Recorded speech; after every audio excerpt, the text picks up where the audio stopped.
where the mind is without fear and the head is held high, where knowledge is free.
প্রিয় ছাত্র, তোমরা ইতিমধ্যেই আমার প্রথম ইউনিটের ক্লাস হয়তো ওয়াচ করেছো, কনসেপ্ট অফ হিস্ট্রি।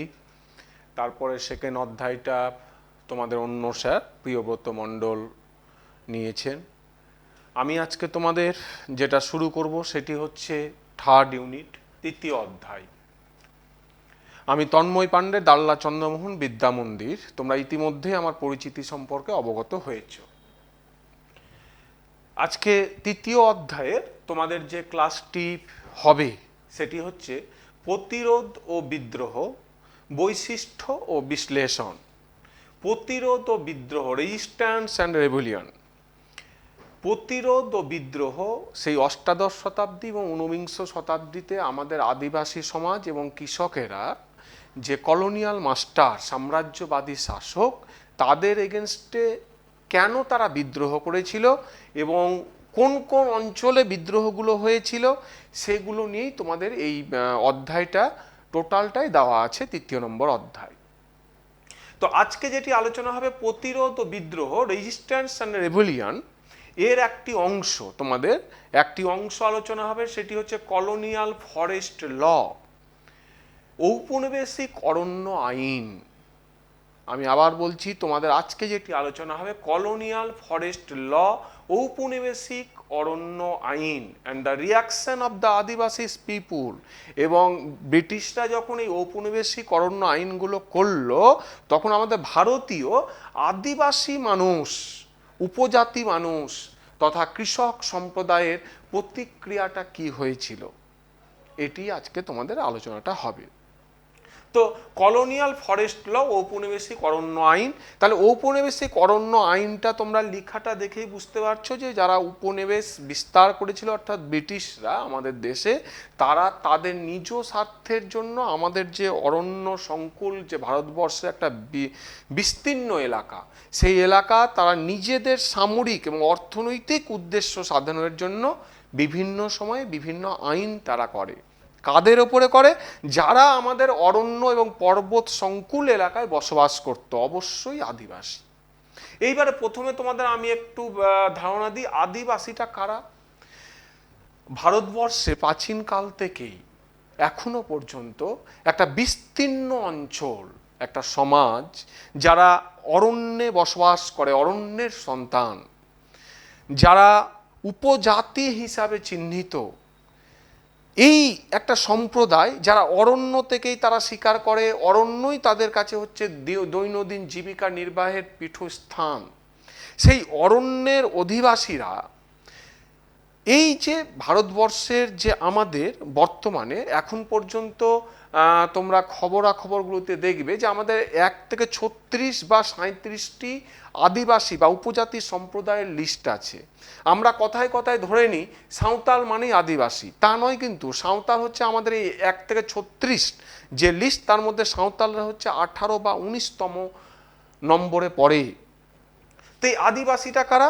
ঔপনিবেশিক শাসনকালে এই যে অরণ্যের সন্তান, তারা অরণ্যে যে বসবাস করত এবং অরণ্যে বসবাস করার সূত্রে তাদের একটা সামাজিক তাদের একটা মেলবন্ধন ছিল যে অরণ্য আমরা বাস করি, অরণ্য আমাদের।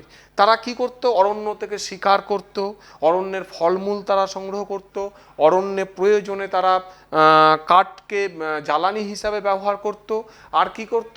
অরণ্যের যে তোমার অনুর্বর এলাকা, সেই অনুর্বর এলাকাগুলিকে তারা নিজেদের কাল ঘাম ছুটিয়ে উর্বরা জমিতে পরিণত করত। এই হচ্ছে আদিবাসী। এই আদিবাসী সম্প্রদায়ের ওপরে যখন আমাদের ভারতবর্ষে 1757 খ্রিস্টাব্দের পলাশী যুদ্ধের পর ইস্ট ইন্ডিয়া কোম্পানি, 1757 খ্রিস্টাব্দে পলাশী যুদ্ধের পর ইস্ট ইন্ডিয়া কোম্পানি তারা কি করলো? তাদের নিজ নিজ স্বার্থে ভারতবর্ষে বিভিন্ন সময়ে বিভিন্ন রকম আইন প্রণয়ন করতে শুরু করলো। তাদের চোখটি গিয়ে পড়লো ভারতবর্ষের বিস্তীর্ণ অরণ্যাঞ্চলের ওপরে। এই অবস্থায় তারা কি করলো? তারা প্রথমে যেটি করলো, ইন্ডিয়ান ফরেস্ট অ্যাক্ট, ভারতীয় অরণ্য আইন, ইন্ডিয়ান ফরেস্ট অ্যাক্ট, ভারতীয় অরণ্য আইন।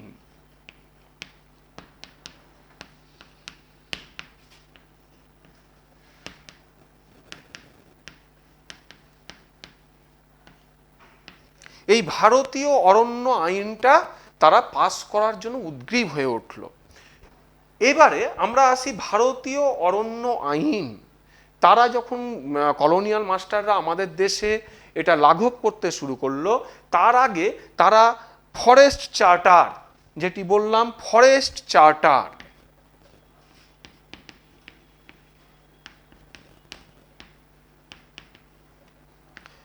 আঠারোশো 55 খ্রিস্টাব্দে লর্ড ডালহৌসি, আমাদের যে ভাইসরয় সেই সময় তৎকালীন, সেই লর্ড ডালহৌসি ফরেস্ট চার্টার, বনের একটা সনদ আইন, সেই ফরেস্ট চার্টার 1855 খ্রিস্টাব্দে প্রথম সে তৈরি করলো। স্বভাবতই ফরেস্ট চার্টার গঠন করার পর ফরেস্ট ডিপার্টমেন্টের একজন লোককে বা অফিসারকে তো দায়িত্ব দিতে হবে। স্বভাবতই এই সময়ের যে ভদ্রলোকের ডাক পড়েছিল তার নাম হচ্ছে ডাইট্রিক ব্রান্ডিস।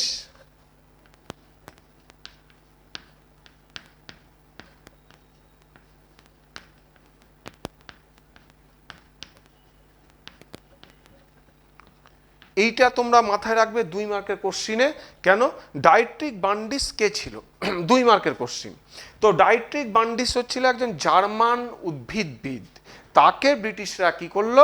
ভারতবর্ষে নিয়ে আসলো। যে অরণ্য সংকুল আমাদের পরিবেশ, সেই অরণ্য সংকুল পরিবেশের একজন ইন্সপেক্টর হিসাবে তাকে দায়িত্ব দিয়ে দেওয়া হলো।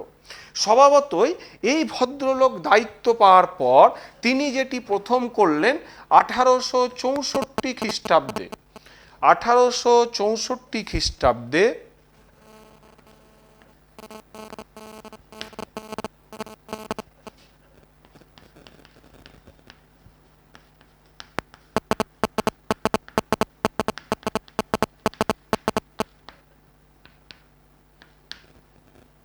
তোমরা দেখতে পাচ্ছ 1864 খ্রিস্টাব্দে ফরেস্ট ডিপার্টমেন্ট, বন্য বিভাগ, ভারতবর্ষে প্রথম বন্য বিভাগ কবে কে প্রতিষ্ঠা করেন? তোমাদের কিন্তু এটা পরীক্ষার জন্য ভীষণ ইম্পর্টেন্ট। তো 1864 খ্রিস্টাব্দে ফরেস্ট ডিপার্টমেন্ট, বন্য বিভাগ আলাদাভাবে তারা তৈরি করলো।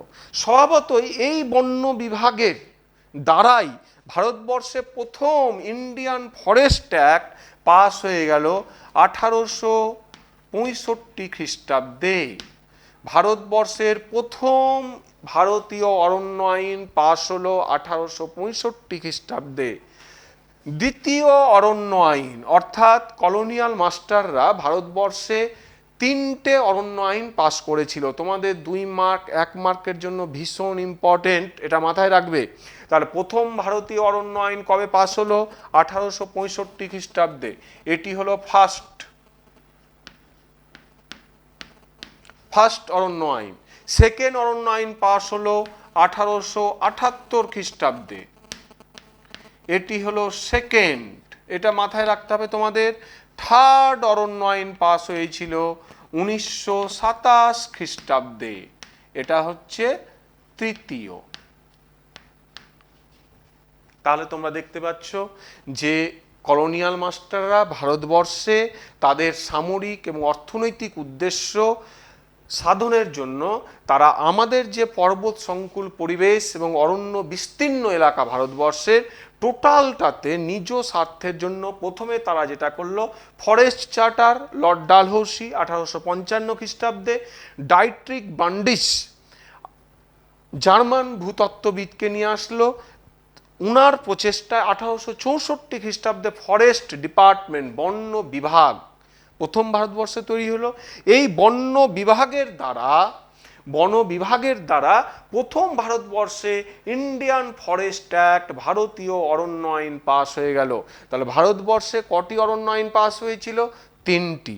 প্রথম ভারতীয় অরণ্য আইন হচ্ছে 1865, সেকেন্ড ভারতীয় আইন হচ্ছে 1878, থার্ড ভারতীয় অরণ্য আইন হচ্ছে 1927 খ্রিস্টাব্দ। 3টে বন্য আইন আমাদের ভারতবর্ষে পাস হয়েছিল। বেশ, এবারে এই 3টে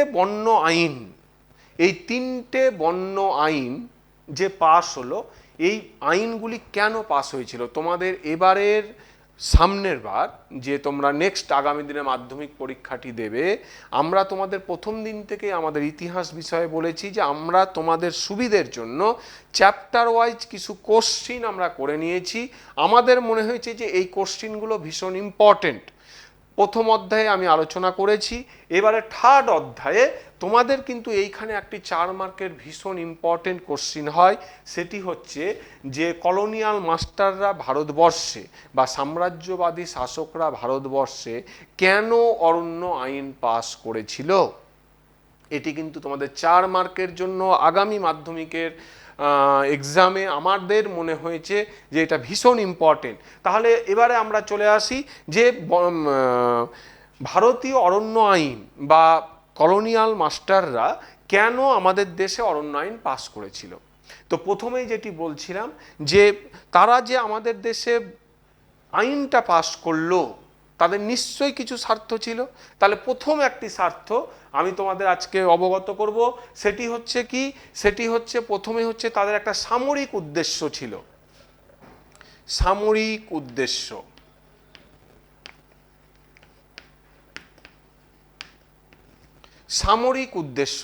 উদ্দেশ্যটা কি?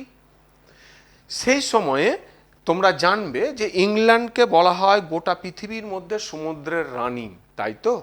কেন বলা হয়? ইংল্যান্ড এমন একটা পরিবেশে অবস্থান করে, এমনই একটি দ্বীপ রাষ্ট্র যা তার চারিদিকে জল। স্বভাবতই যে সমস্ত মানুষ যে পরিবেশে বাস করে তারা কিন্তু সেই পরিবেশকে কিভাবে ট্র্যাকেল করে সেই সিচুয়েশনে বেঁচে থাকতে হয় তারা সব থেকে কিন্তু ভালো জানে। তো ইংল্যান্ডকে বলা হয় কি বললাম? সমুদ্রের রানী। স্বভাবতই তার চারিদিকে জলে থাকার কারণে ও গোড়া থেকেই এতগুলো জলযান বা নৌযান নিজেরা তৈরি করেছিল যে এখনো পর্যন্ত পৃথিবীতে যে নৌবাহিনী, সেই নৌবাহিনীর সর্বাপেক্ষা এবং শক্তিশালী নৌযান কিন্তু ইংল্যান্ডের হাতে। তো এই নৌযানগুলো প্রথমে কিসের দ্বারা তৈরি হতো? কাঠের দ্বারা। সেই কাঠটা হচ্ছে ওক জাতীয় গাছ। কি বললাম? ওক। তো এই ওক জাতীয় গাছ ভারতবর্ষের অরণ্য সংকুল পরিবেশে খুব ভালো হতো। তো তাদের এই নৌবাহিনীর চাহিদার জন্য, জাহাজ নির্মাণের জন্য তারা প্রথম একটা উদ্দেশ্য নিয়েছিল যে আমাদের ভারতবর্ষে একটা কিছু করতে হবে। এই জন্যই এই সামরিক উদ্দেশ্যটা ছিল তাদের কিন্তু মেন। নেক্সট বি নম্বরে চলে এসো। রেলপথের সম্প্রসারণ।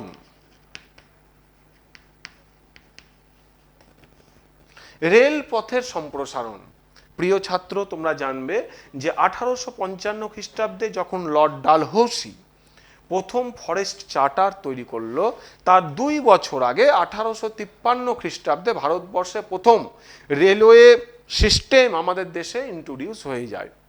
তো 1853 খ্রিস্টাব্দে যখন লর্ড ডালহৌসি রেলওয়ে ব্যবস্থাটা আমাদের দেশে তৈরি করলো, তাহলে রেলটা কি হয়?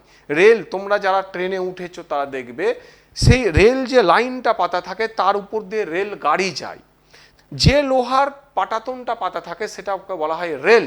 এবার এই দুই দিকের রেল, তার নিচে মাটির উপরে শক্ত জিনিস, তার উপরে রেলের কাঠামোটা থাকে, সেই শক্ত জিনিসগুলোকে বলা হয় স্লিপার। তোমরা এখন যারা ট্রেনে যাতায়াত করবে দেখবে বেশিরভাগ জায়গায় হচ্ছে সেগুলো সিমেন্ট লোহার দ্বারা তৈরি হচ্ছে স্লিপার। কিন্তু যতদিন আগে 1853 খ্রিস্টাব্দে যখন লর্ড ডালহৌসি প্রথম রেলওয়ে সিস্টেম আমাদের দেশে চালু করেছিল, তখন কিন্তু এই স্লিপারগুলি ছিল কাঠের, খুব শক্তিশালী কাঠ, সেগুন, ওক, এই সমস্ত কাঠ, সেই কাঠগুলোর উপরে কিন্তু রেল লাইনগুলো স্থাপন করা হতো। তো এই রেলপথের সম্প্রসারণ গোটা ভারতবর্ষ জুড়ে কলোনিয়াল মাস্টাররা যখন করতে শুরু করেছিল, তখন রেলপথ সম্প্রসারণের জন্য তার যে কাঠের স্লিপার, সেই কাঠের প্রচুর চাহিদা ছিল তাদের কাছে। এই জন্য তারা অরণ্য আইন তৈরি করতে বিশেষ উদ্যোগী হয়েছিল। 3 নম্বর, আমোদ প্রমোদ। এইটা কি জিনিস স্যার? আমোদ প্রমোদটা অর্থে বলছে কিছু কিছু ঐতিহাসিক, সব ঐতিহাসিক মানছে না, বেশিরভাগ ঐতিহাসিকই বলছে যে সামরিক এবং তাদের অর্থনৈতিক উদ্দেশ্যটাই ছিল। কিন্তু কিছু ঐতিহাসিক বলছে যে এই অবস্থায় ভারতবর্ষে যখন ব্রিটিশ আমলারা আসতো, ব্রিটিশ রাজারা আসতো, বা ভারতবর্ষের নবাবরা, তারা নিজেদের আমোদ প্রমোদের জন্য তারা জঙ্গলে গিয়ে কিন্তু শিকার করতো। তোমরা বাড়িতেও ঠাকুরদা ঠাকুমার কাছে গল্প শুনবে যে যারা জমিদার শ্রেণীর লোক, তাদের বাড়িতে বন্দুক থাকতো, তারা অরণ্যে যেত, নদীর ধারে গিয়ে কিন্তু আমাদের যে জীবন্ত পশু পাখি তাদেরকে কিন্তু মারা হতো। তো এই আমোদ প্রমোদটা তাদের যাতে ফ্রিলি হয়, সেখানে যাতে কোনো মানুষ ঢুকতে না পারে, এই জন্যও নাকি ব্রিটিশরা অরণ্য আইনটা এস্টাবলিশ করেছিল, যদিও এটি নিয়ে বিতর্ক বর্তমান। তাহলে তোমাদের যে 4 মার্কের কোশ্চিন আমি প্রথমেই বললাম, ভারতবর্ষের ব্রিটিশরা বা সাম্রাজ্যবাদী শাসকরা কেন অরণ্য আইন প্রয়োগ করেছিল, এটি কিন্তু তোমাদের 4 মার্কের জন্য এবার ভীষণ ইম্পর্টেন্ট। তোমরা মাথায় রাখবে, তাহলে আশা করি বুঝাতে পেরেছি যে কি জন্য ভারতবর্ষে তারা ভারতীয় অরণ্য আইনগুলো পাস করে। এইবারে দেখো, 1865 খ্রিস্টাব্দে প্রথম ভারতীয় অরণ্য আইন পাস করে। এই আইনের দ্বারা কি করা হলো? এই আইনের দ্বারা গোটা আমাদের যে অরণ্য সংকুল পরিবেশ, সেখানে কর্তৃত্ব ব্রিটিশ মাস্টাররা তারা নিরঙ্কুশ কর্তৃত্ব স্থাপনের জন্য এটা করলো। সেকেন্ড অরণ্য আইন কি হলো? 1878 খ্রিস্টাব্দে দ্বিতীয় অরণ্য আইনের দ্বারা তাদের কর্তৃত্বকে আরও সুদৃঢ়করণ করে দেওয়া হলো, আরও শক্তিশালী করা হলো। 1927 খ্রিস্টাব্দে থার্ড অরণ্য আইনের দ্বারা কি করা হলো বলতো? যখন কেউ কিছু আইন করবে, তাহলে কি হবে? আদিবাসী সমাজ কি এটা মেনে নিতে পারবে? তারা তো জানে অরণ্য আমার। এবার ততক্ষণে যতগুলো আইন করা হয়েছে, ততক্ষণে আদিবাসী সমাজরা কিন্তু আরও ক্ষিপ্ত হয়ে উঠেছে। তখন তারা কি করতে শুরু করলো বলতো? একের পর এক ক্রিমিনাল কাজ করতে তারা শুরু করলো। এই ক্রিমিনাল কাজের জন্য ব্রিটিশ মাস্টাররা আবার তোমার বিভিন্ন ক্রিমিনাল ল পাস করতে শুরু করলো। ট্রাইব্যুনাল ল যাকে বলছে, ক্রিমিনাল ট্রাইব্যুনাল ল, এই আইনগুলো তিন ভাগে তারা প্রয়োগ করতে শুরু করলো। এবং এই আইনের দ্বারা যারা এই অরণ্য আইনগুলোকে লঙ্ঘন করত, তাদেরকে কিন্তু সেই ট্রাইব্যুনাল আইনের দ্বারা তাদেরকে শাস্তি পেতে হতো। বোঝাতে পারলাম? এবার আমরা চলে আসি, এই যে আইনগুলো যখন হলো, এই আইনের দ্বারা ব্রিটিশ মাস্টাররা আমাদের ভারতীয় অরণ্য ভূমিকে 3 ভাগে ভাগ করেছিল। কয় ভাগে বললাম? 3 ভাগে। তোমরা দেখতে পাচ্ছ ভারতীয় অরণ্য ভূমিকে 3 ভাগে বিভক্ত করেছিল এই ইন্ডিয়ান ফরেস্ট অ্যাক্টের দ্বারা। কত ভাগে? 3 ভাগে। প্রথম ভাগ রিজার্ভ ফরেস্ট, প্রথম যেটি ছিল সেটা হয়েছিল রিজার্ভ ফরেস্ট, অর্থাৎ সংরক্ষিত।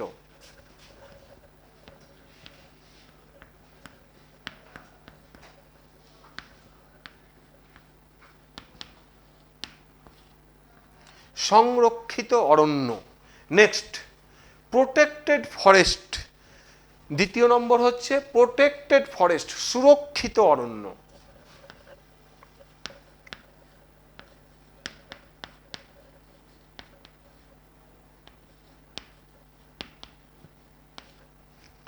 তিন নম্বর আনক্লাসিফাইড ফরেস্ট বা ভিলেজ ফরেস্ট, গ্রামীণ অরণ্য।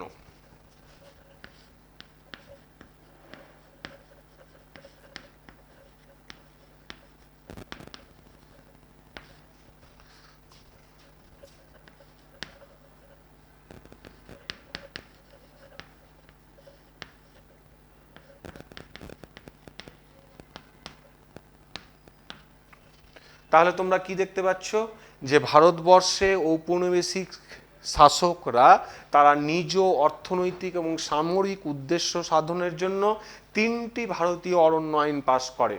একটি হচ্ছে 1865, একটি হচ্ছে 1878, তৃতীয় অরণ্য আইন হচ্ছে 1927 খ্রিস্টাব্দ। এই অরণ্য আইনগুলির দ্বারা তারা কি করলো, ভারতবর্ষের অরণ্য সংকুল পরিবেশকে তারা তিন ভাগে বিভক্ত করলো। কি করে করলো দেখো, ভারতীয় অরণ্য ভূমিকে একটি হচ্ছে রিজার্ভ ফরেস্ট, সংরক্ষিত অরণ্য। এইটা কি জিনিস স্যার? তাই তো, সংরক্ষিত অরণ্যটা হচ্ছে সেই অরণ্য যে অরণ্যে ব্রিটিশ মাস্টারদের সম্পূর্ণ কর্তৃত্ব ছিল, অর্থাৎ সেইখানে কোনো আদিবাসী লোক বা অন্য এলাকার লোক সেই অরণ্যে প্রবেশ করতে পারতো না। সেইটাকে বলা হচ্ছে কি রিজার্ভ ফরেস্ট, সংরক্ষিত অরণ্য। দ্বিতীয় নম্বর প্রোটেক্টেড ফরেস্ট, সুরক্ষিত অরণ্য। এইটা কি জিনিস স্যার? উপরটিতে সমাজ এই অরণ্য অঞ্চলটা ছিল এমন অরণ্য অঞ্চল যে ওইখানে আমাদের কৃষক বা আদিবাসী বা পর্বতের ধারে যারা বাস করে তারা সেই অরণ্যে প্রবেশ করতে পারত, তারা প্রয়োজনীয় জ্বালানি সংগ্রহ করতে পারত, কিন্তু কোনো গাছ কেটে সেই গাছ বিক্রি করা যেত না। এটা হচ্ছে সুরক্ষিত অরণ্য। তিন নম্বর কি বললাম, আনক্লাসিফাইড অর ভিলেজ ফরেস্ট, এটি হচ্ছে গ্রামীণ অরণ্য। এইখানে ব্রিটিশ মাস্টাররা করলো কি, এইখানে কোনো রকম তাদের নিয়ম প্রলুব্ধ করলো না। এইখানে আমাদের আদিবাসী সমাজকে বলল যে তোমরা সেখানে গিয়ে ফলমূল সংগ্রহ করতে পারো, মধু সংগ্রহ করতে পারো, জ্বালানি কাঠ সংগ্রহ করতে পারো। এইভাবে তারা ভারতবর্ষের অরণ্য সংকুল পরিবেশকে তিন ভাবে ভাগ করেছিল। প্রথমটি বললাম রিজার্ভ ফরেস্ট, দ্বিতীয়টি বললাম প্রোটেক্টেড ফরেস্ট, তিন নম্বর বললাম unclassified forest or village forest. তাহলে তোমরা দেখতে পাচ্ছ যে ভারতবর্ষে অরণ্য সংকুল পরিবেশকে বা অরণ্যের উপর ব্রিটিশ বা কলোনিয়াল মাস্টাররা তাদের নিজ কর্তৃত্ব প্রতিষ্ঠার জন্য তারা কি ভাবে তাদের নিজেদের তৈরি নিয়মগুলোকে এখানে ইমপ্লিমেন্টেড করে দিয়েছিল। নেক্সট চলে এসো, তাহলে এতগুলো যখন অরণ্যকে ভাগ করা হলো, এতগুলো অরণ্য আইন যখন হয়ে গেল, এই সময় আমাদের ভারতীয় আদিবাসী যারা ওই পর্বত বা অরণ্য অঞ্চলে বাস করছিল তাদের মানসিকতা কেমন হয়েছিল, তারা কিভাবে নিয়েছিল। বেশ, চলে এসো, তাদের প্রতিক্রিয়াটি কি হয়েছিল দেখো। মধ্য ভারতে একটি আদিবাসী সম্প্রদায় ছিল যারা ছিল বৈগা, মাথায় রাখবে। হায়দ্রাবাদে একটি আদিবাসী সম্প্রদায় ছিল যারাকে বলা হতো পাহাড়ি রেড্ডি। বাস্তার অঞ্চল, সেই মধ্য ভারতে যে উপজাতিগুলো ছিল তাদের নামটা ছিল বিশন মারিয়া। গঞ্জাম, উড়িষ্যার গঞ্জাম যে জেলা, সেই জেলায় যারা উপজাতি বাস করতো তারাকে বলা হয় সাউরা উপজাতি। তাছাড়াও অন্ধ্রপ্রদেশে কন্ড উপজাতি। এই সমস্ত উপজাতিগুলো যখন এই অরণ্য আইনগুলো পাশ হলো, তাদের উপরে কি প্রতিক্রিয়া হয়েছিল, তারা কি প্রতিক্রিয়া দিয়েছিল। স্বভাবতই এই অরণ্য আইনগুলোর দ্বারা যখন অরণ্য ভূমিকে ভাগ করে দেওয়া হলো, প্রথম দিকে ভারতবর্ষের এই উপজাতি সম্প্রদায়গুলো কিন্তু ইজিলি অরণ্যে প্রবেশ করতে পারত, কিন্তু ক্রমানুযায়ী তারা গিয়ে সেখানে বনজ সম্পদ তারা নিতে পারত। কিন্তু কলোনিয়াল মাস্টাররা কি করলো বলতো, যে আস্তে আস্তে সেই বনজ সম্পদ বা কাঠ যখন নিয়ে আসতো তার উপরে তারা কর বসিয়ে দিল। এইভাবে কি করলো জানো, 1900 খ্রিস্টাব্দ নাগাদ ভারতবর্ষের অরণ্যের 20% এলাকা ব্রিটিশ মাস্টাররা ক্যাপচার করে নিয়েছিল। এত বড় দেশে 20% এলাকা নিজেদের ল অ্যান্ড রেগুলেশন জারি করে টোটালটাকে তারা ক্যাপচার করেছিল। স্বভাবতই অরণ্যের সন্তান, যারা অরণ্যেই জীবিকা নির্বাহটা করে, যারা অরণ্যেই শিকার করে, যারা অরণ্যেই মধু সংগ্রহ করে, যারা অরণ্যের কাঠ জ্বালানি হিসাবে ব্যবহার করে, তাদের জীবিকায় কি হলো? টান পড়ে গেল, তারা একটা অর্থনৈতিক ক্রাইসিসের মধ্যে পড়ে গেল। তখন তারা কি হয়ে উঠলো? তারা স্বভাবতই বিদ্রোহী হয়ে উঠলো, মারমুখী হয়ে উঠলো। এই যে তারা কলোনিয়াল মাস্টারদের যে এই যে রুলস রেগুলেশন তারা মেনে নিতে পারলো না, স্বভাবতই তারা বিদ্রোহের পথে পা বাড়াতে শুরু করলো। এই জন্য ভারতবর্ষে প্রথম 1757 থেকে 1857 খ্রিস্টাব্দ মধ্যবর্তী সময়ে ভারতবর্ষে যে সমস্ত বিদ্রোহগুলো হয়েছিল, বেশিরভাগ বিদ্রোহ হচ্ছে কৃষক বা উপজাতিদের বিদ্রোহ। আমি তোমাদের ক্লাসটি শুরুর আগে প্রথমেই বলেছিলাম যে তোমাদের তৃতীয় অধ্যায় কিন্তু সেই নামে নামাঙ্কিত করা হয়েছে, প্রতিরোধ ও বিদ্রোহ। যখনই তুমি তোমার নিয়ম ফলাবে অন্যের একটা অঞ্চলে, তখনই তারা ভাববে যে এই বনটি ছিল আমাদের, এইখান থেকে আমরা কেন জ্বালানি নেব না, এইখান থেকে আমরা কেন মধু সংগ্রহ করব না, এইখান থেকে কাঠ আমরা কেন নেব না। স্বভাবতই কি হলো? তারা বিদ্রোহে উঠলো। এই যে ভারতবর্ষ, তামাম ভারতবর্ষ আদিবাসী সম্প্রদায় বিদ্রোহে উঠলো, তাদের মধ্যে কিছু বিদ্রোহী এবং এলাকার আমি তোমাদের বোর্ডে লিখেছি, সেটা হচ্ছে মধ্য ভারতে বৈগা। এরা কি করলো জানো? প্রথম ব্রিটিশদের নিয়ম করেছিল পাহাড়ি এলাকায় ঝুম চাষ করা যাবে না। তারা এই ঝুম চাষের এগেনস্টে তারা প্রথম একটা আইন অমান্য আন্দোলন করতে শুরু করে দিল। নেক্সট চলে এসো হায়দ্রাবাদের পাহাড়ির ডি এবং এই বাস্তার এলাকার বিশন মারিয়া, এরা ছিল ভীষণ ক্ষিপ্র আদিবাসী। তারা কি করতে শুরু করলো জানো? ব্রিটিশ পুলিশের যে থানা আস্তানাগুলো তারা আক্রমণ করতে শুরু করলো। যারা বহিরাগত ব্যবসায়ী, ভূমধ্যসত্যভোগী মহাজন শ্রেণী, তাদেরকে উপর হামলা করতে শুরু করলো। তারা কি করলো? ব্রিটিশ পুলিশের যে খামারজাত যে বিভিন্ন গুদামজাত যে অফিসিয়াল রেকর্ড, সেগুলোকে আগুনে পুড়িয়ে দিতে শুরু করলো। তারপরে কি হলো দেখো, গঞ্জাম এলাকার সাউরা উপজাতি, এরা ডিরেক্ট অ্যাকশনে চলে গেছিল ব্রিটিশদের সঙ্গে। অন্ধ্রপ্রদেশের কোন্ড উপজাতি, এরা মারমুখী হয়ে উঠেছিল। তো এই সমস্ত উপজাতিগুলো তারা একে একে এতটাই ক্ষিপ্ত হয়ে উঠেছিল যে তাদের প্রথম টার্গেট ছিল ব্রিটিশ পুলিশ থানাগুলো, এক। দ্বিতীয় নম্বর, তাদের অঞ্চলে যে বহিরাগতরা আসতো তাদেরকে বলা হতো দিকু। আদিবাসীদের একটা ভাষা আছে, জেনে রাখবে তোমরা, দিকু। এই দিকু শব্দটি আমি লিখে ফেলি।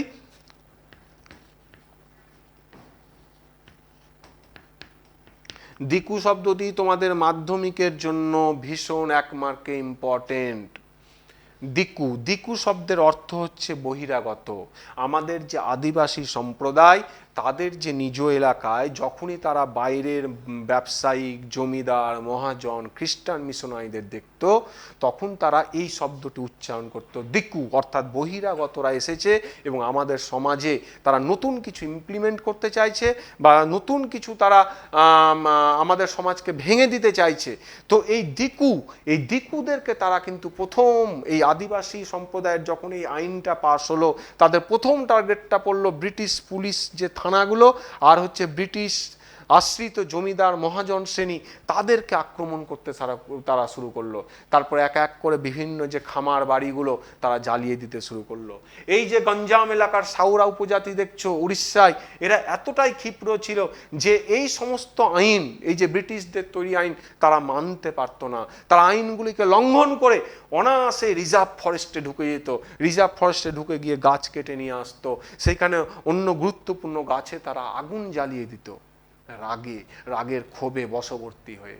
তো এই সমস্ত অরণ্য আইন, এই অরণ্য আইনের দ্বারা আমাদের ভারতবর্ষের যে বিভিন্ন উপজাতি বা আদিবাসী সম্প্রদায়, তারা ক্ষিপ্ত হয়ে উঠেছিল। ক্ষিপ্ত হয়ে ওঠার পরে তারা কি হলো? প্রথমেই বললাম তারা বিদ্রোহী হয়ে উঠলো। তাহলে এইবারে আমি আলোচনা তোমাদের করব বিদ্রোহ শব্দটি কি। তোমাদের এই অধ্যায়েই প্রথম ইউনিট কলোনিয়াল অ্যান্ড ফরেস্ট ল, এই ঔপনিবেশিক অরণ্য আইনে তিনটে শব্দ আছে। একটি শব্দ হচ্ছে বিদ্রোহ, দ্বিতীয় শব্দটি অভ্যুত্থান, 3 নম্বর শব্দটি হচ্ছে বিপ্লব। তিনটি শব্দ তোমাদের এবারে ভীষণ, নেক্সট যে আগামী এক্সাম সেটি 4 মার্কের জন্য ভীষণ ইম্পর্টেন্ট। বিদ্রোহ, অভ্যুত্থান, বিপ্লব বলতে কি বোঝো এবং একটি করে উদাহরণ দাও।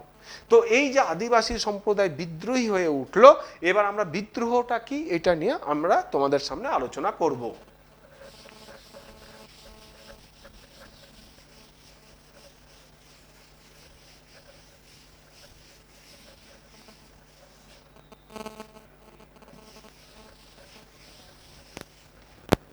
তোমরা দেখতে পাচ্ছ বিদ্রোহ,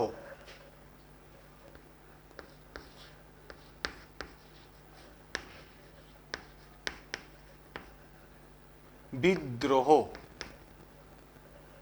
এই শব্দটিকে আমরা দুই ভাগে ভাগ করতে পারি, বি বি আর হচ্ছে দ্রোহ। তোমরা দেখতে পাচ্ছ বিদ্রোহ, বি আর দ্রোহ। বি শব্দের অর্থ হচ্ছে, বি শব্দের অর্থ হচ্ছে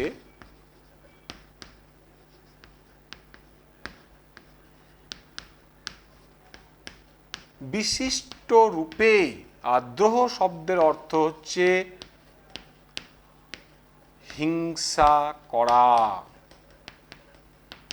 তোমরা দেখতে পাচ্ছ তাহলে আমাদের যে এই যে কলোনিয়াল মাস্টাররা যে বিভিন্ন ভারতীয় অরণ্য আইন করলো, সেই ভারতীয় অরণ্য আইনে আমরা কি করলাম, আমাদের উপজাতি সম্প্রদায়, আদিবাসী সম্প্রদায় বিদ্রোহী হয়ে উঠলো। তাহলে বিদ্রোহ শব্দটির অর্থ কি? বিদ্রোহ শব্দটি বিদ্রোহ, বি হচ্ছে বিশিষ্ট রূপে, দ্রোহ হচ্ছে হিংসে করা। তো বিদ্রোহ শব্দটি তাহলে কি জিনিস এবার আমরা আলোচনা করি। বিদ্রোহ শব্দটি হচ্ছে কোনো একটা বিশিষ্ট এলাকায়, বিশিষ্ট সময়ে, কোনো একটা জায়গায় যখন কিছু মানুষ তৎকালীনভাবে ক্ষিপ্র হয়ে ওঠে, তৎকালীন সমাজ ব্যবস্থা বা রাষ্ট্রীয় শাসনের এগেনস্টে, তখন সেটিকে আমরা বলবো বিদ্রোহ। আবার বলছি প্রিয় ছাত্র, তোমরা মনে রাখো, বিদ্রোহটা হচ্ছে একটা স্বল্প জায়গায় বা বৃহত্তর জায়গায় ক্ষণিক সময়ের জন্য সেই সমাজের এগেনস্টে বা সেই তৎকালীন নিয়মের এগেনস্টে একটা বিশেষ সম্প্রদায়ের মানুষ যখন ক্ষিপ্ত হয়ে ওঠে, তখন সেটাকে বলা হয় বিদ্রোহ। উদাহরণ দিন স্যার। উদাহরণ তোমাদের সামনে অনেক আছে, নীল বিদ্রোহ, সাঁওতাল বিদ্রোহ, যতগুলো বিদ্রোহ আমরা ক্রমানুযায়ী আলোচনা করব, মুন্ডা বিদ্রোহ, সমস্ত এই বিদ্রোহগুলো এই হচ্ছে উদাহরণ। তোমাদের কিন্তু মাধ্যমিকের জন্য 2 মার্ক এবং 4 মার্ক, 2 মার্কের জন্য ভীষণ ইম্পর্টেন্ট বিদ্রোহটি কি। নেক্সট আমরা আলোচনা করে ফেলি দ্বিতীয় নম্বর, অভ্যুত্থান।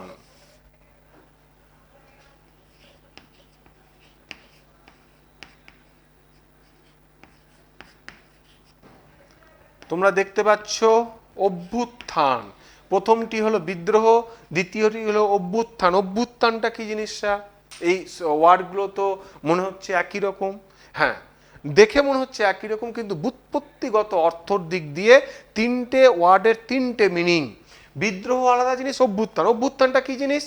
অভ্যুত্থানটা হচ্ছে সমাজের একটা অংশ যখন হঠাৎ কোনো ব্যক্তির দ্বারা অনুপ্রাণিত হয়, বা সমাজের একটা বৃহত্তর অংশ যখন সমাজের একটা বিশিষ্ট আইনের এগেনস্টে হঠাৎ করে তারা ক্ষিপ্র হয়ে ওঠে, এবং সেটা অবশ্যই হিংস্র পথে, সেটা অবশ্যই হিংস্র পথে, সেই ভদ্রলোকের দ্বারা, সেই ভদ্রলোক যেটা চাইছে তার ইন্সপিরেশনে কি হয়, সমাজের বৃহত্তর একটা গোষ্ঠী ভাবে যে না, এই ভদ্রলোক ঠিকই বলেছে।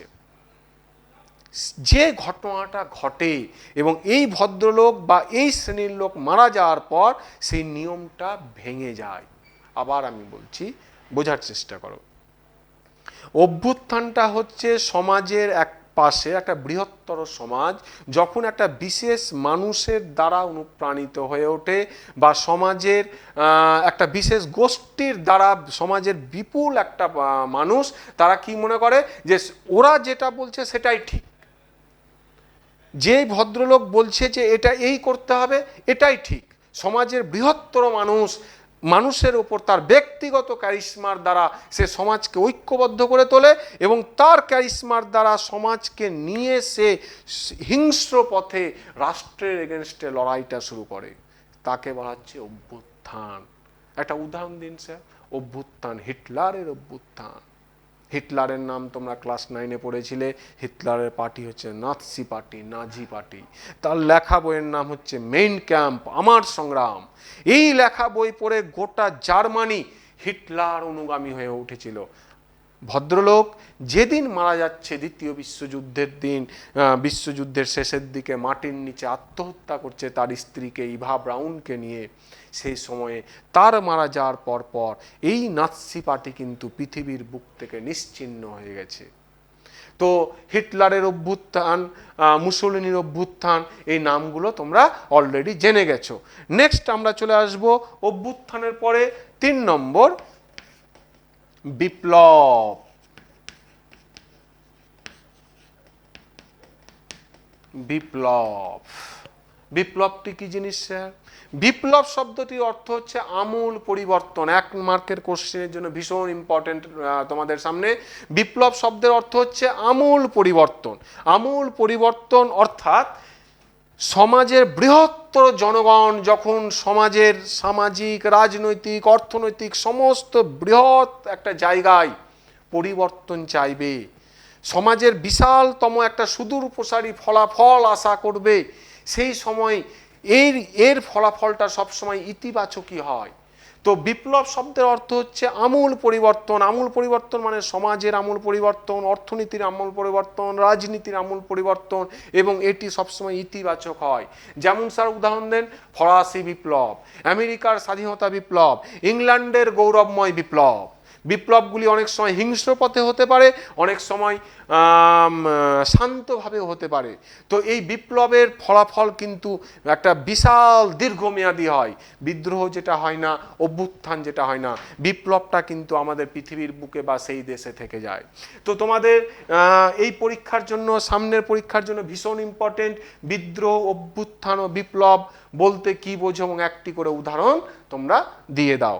তাহলে তোমাদের আজকে দুটি আমি 4 মার্কের কোশ্চিন আলোচনা করলাম, তার মধ্যে অজস্র শর্ট কোশ্চিনটা আমি আলোচনা করলাম। 4 মার্কের একটি কোশ্চিন কি বললাম, কেন ঔপনিবেশিক মাস্টাররা বা সাম্রাজ্যবাদী শাসকরা ভারতবর্ষে অরণ্য আইনগুলো পাশ করে। নেক্সট, তারপরে আমি আলোচনা করলাম আমাদের এই অরণ্য আইন পাশ করার পর আমাদের ভারতবর্ষের আদিবাসী সমাজ কিভাবে সেটা নিয়েছিল, তার প্রতিক্রিয়াটা কি হয়েছিল, তার প্রতিক্রিয়া স্বরূপ তারা কিভাবে বিদ্রোহে উঠলো। এই বিদ্রোহী শব্দটা যখন আমি উচ্চারণ করলাম, সেইখান থেকে আসলো বিদ্রোহ, অভ্যুত্থান এবং বিপ্লব। এই যে তোমাদের চ্যাপ্টারটা শুরু হলো, এই চ্যাপ্টারেরই অন্যতম অংশ হচ্ছে একটি বিপ্লব। সেই বিপ্লব ফরাসি বিপ্লব, আমেরিকার স্বাধীনতা যুদ্ধ বা ইংল্যান্ডের গৌরবময় বিপ্লব, এটি তোমাদের আমি উদাহরণ সহযোগে বললাম। আজকে একটি বিদ্রোহর একটা তোমাদের উদাহরণ দেব আমি, সেটি হচ্ছে রংপুর বিদ্রোহ। রংপুর বিদ্রোহ 1783 খ্রিস্টাব্দে এটি হয়েছিল। মাথায় রাখবে 2 মার্কের কোশ্চিনে, রংপুর বিদ্রোহ হয়েছিল 1783 খ্রিস্টাব্দে। দেবী সিং এর এগেনস্টে কে করেছিল? নুরুল উদ্দিন। নুরুল উদ্দিন এই বিদ্রোহটি, রংপুরের সেই সময়ের যে জমিদার শাসক, সেই নুরুল উদ্দিন 1783 খ্রিস্টাব্দে বিদ্রোহ করেছিল। কার এগেনস্টে? দেবী সিং। দেবী সিংটাকে স্যার, দেবী সিং হচ্ছে পশ্চিম ভারতের বৈশ্য ঘরের একটি ছেলে, পড়াশোনায় খুবই ভালো, ভীষণ চালাক।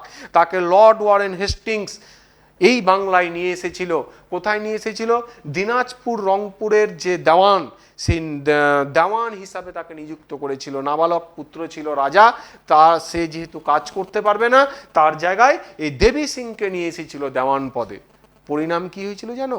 দেবী সিং এইখানে আসার পরে তার সঙ্গে লর্ড ওয়ারেন হেস্টিংস বাৎসরিক 16 লক্ষ টাকার একটা কর দেওয়ার চুক্তি করেছিল। দেবী সিং রাজি হয়েছিল, কিন্তু দেবী সিং যখন ট্যাক্স উঠাতে শুরু করলো এই দিনাজপুর, রংপুর এলাকায়, তখন কি হলো বলতো, যে তার 6 লক্ষ টাকার বেশি ট্যাক্স উঠছে না। তাহলে সে কি করবে? ব্রিটিশরা তো দেবী সিংকে ছাড়বে না।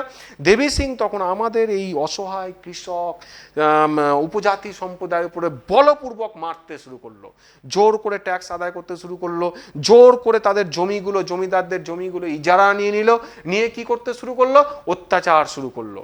বাধ্য হয়ে লর্ড ওয়ারেন হেস্টিংস তাকে বরখাস্ত করেছিল, কিন্তু শেষ পর্যন্ত তিনি আবার লর্ড ওয়ারেন হেস্টিংসকে বসে এনে তিনি কি করলেন? বোর্ড অফ রেভিনিউয়ের তাকে সভাপতি করে দিলেন লর্ড ওয়ারেন হেস্টিংস। এই সভাপতি করার পর তিনি আরও ক্ষিপ্র হয়ে উঠলেন। শেষ পর্যন্ত 1783 খ্রিস্টাব্দে নুরুল উদ্দিনের ছত্রছায়ায় সেই সময়ে রংপুরের কৃষকরা বিদ্রোহ হয়ে উঠেছিল এবং ভয়ঙ্কর একটা বিদ্রোহ হয়েছিল। এটাই ইতিহাসে রংপুর বিদ্রোহ নামে পরিচিত। তোমরা জানবে, আমরা প্রমাণ অনুযায়ী এই তৃতীয় অধ্যায়ে আলোচনা করব। সব বিদ্রোহে আমরা কিন্তু হেরে গেছিলাম। হেরে যাওয়াটাই তো স্বাভাবিক। আমাদের হাতে লাঠি,